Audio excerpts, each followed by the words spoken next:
Welcome on board, Kalipi.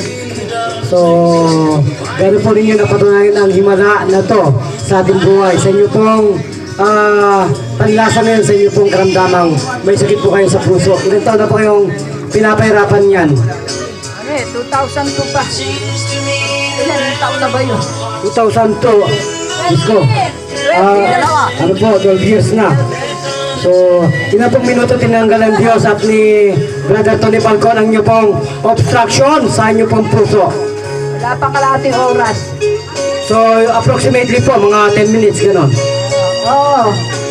Ayaw ko na pong sabihin na segundo lang, baka hindi sila maniwala sa Diyos. So, ano po tuto ang pangalan na Kalipi? Ano pong pangalan nila? Emily Camacho. So, kanina po, ang sabi po ninyo, maniniwala kayo sa Diyos kung may himala talaga. Ngayon po, nabigyan po kayo ng himala. Gano'n po kayo napasaya ng programang ito at ng ating pong mahal na Diyos sa langit. Oo naman, talaga naniniwala ako sa Panginoon. Diyos ko, ay kundi ang beautiful pala ninyo. Less than 20 years old. Ilan taong gulang na po ang beauty natin? 59, So, less 20 years old po kayo. Mga na kaya yun? 39. Ay, Diyos ko, nakakaloka po. So, mas maganda po siguro. Subukan po natin na tumalon ng konti lang po. Ipakita po natin. Ipakita po natin. Baka hindi po sila niniwa. 1, 2, 3, 4, 5, 6, 7, 8, 9, 10, 11, 12, 13, 14, 15, 16, 17, 18, 19, 20. Tama na po yun. Kasi po, naka-30 na kayo kanina. Sabi po ninyo, sister, kayo pag kayo tumatalon at lumalakad, kayo po ay hingal na. Hinihingal talaga ako. Eh bakit nga po ngayon? Para kayong wala namang hingal. Oo nga, nagtataka na ako eh. Marami na po nagtataka, hindi lang po kayo. Ang buong mundo po nagtataka po kay Tony Falcon kung bakit siya ay naglakas loob na banggain po ang mga pilosopong tasyo ng buong mundo po. Hindi lang po dito sa investigative media po na namin pong larangan ng pagiging isang reporter. Yan po ang dapat po malaman ng sambayanan at lahat po ng channel ng buong Pilipinas at ang buong mundo ay palagano po ang ganitong himala ng Diyos sa pag-aaral po ng Yusguang Gerontologist Mental Martial Arts Therapy ng North Korea. Ito po ay touch lang. Ano po ba ang hinipo lang sa inyo? Ituro po sa kanila. Alin? Ano po ang hinipo sa inyo? Ano? Press. Ano pa po? Likod, tsaka itong leeg. Bakit po ba nagkakaroon ng problema lahat yan? Yung pala ay may obstruction, may tumor. May tumor daw. Kaya po kayo sa gabi ay, ano po yung inyong breast? Umano? Sumasakit po ba? Hindi naman masyado sumasakit.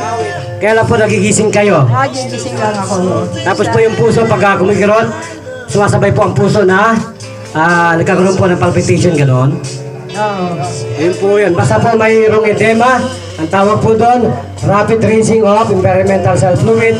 Hindi na po nagbabalance ang ating body temperature, ang ating pong blood pressure at glucose. Yun po yung ating pong sugar. Dulot po nito, magkakaroon po kayo ng karamdaman sa puso, sa lahat po ng internal organ leading to obstruction, leading to death. Yan po lamang yun.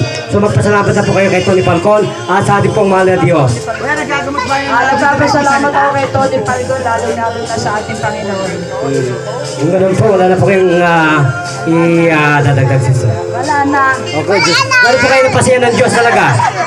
Dahil po kayo nasiyahan talaga, masaya po. Masayang, maligaya. Ay, nakakaloka. So, kayo po nga maging doktor natin, assassin.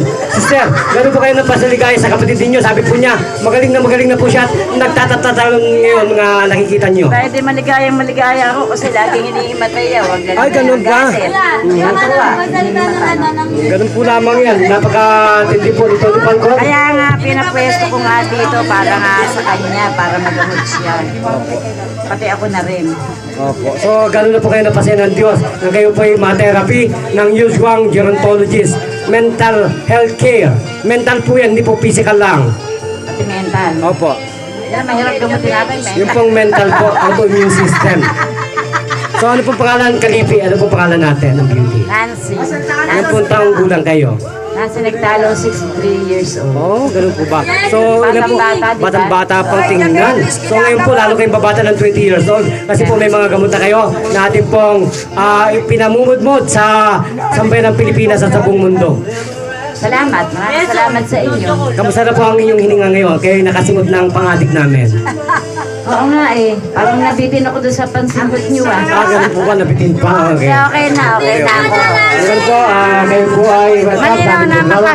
So, Malinaw Kalipin, naman ka. kamusta po ang inyong hika ngayon? Umupo po kayo para po kayo ano natin. Gaano po kayo napasaya ni Tony Falcon sa inyo pong hika? Masaya po. Bakit po Masaya ba? po. Dahil guminaw na po pakiramdam ko. Kanina po pa, para kayo sumasalunga sa Mount Apu.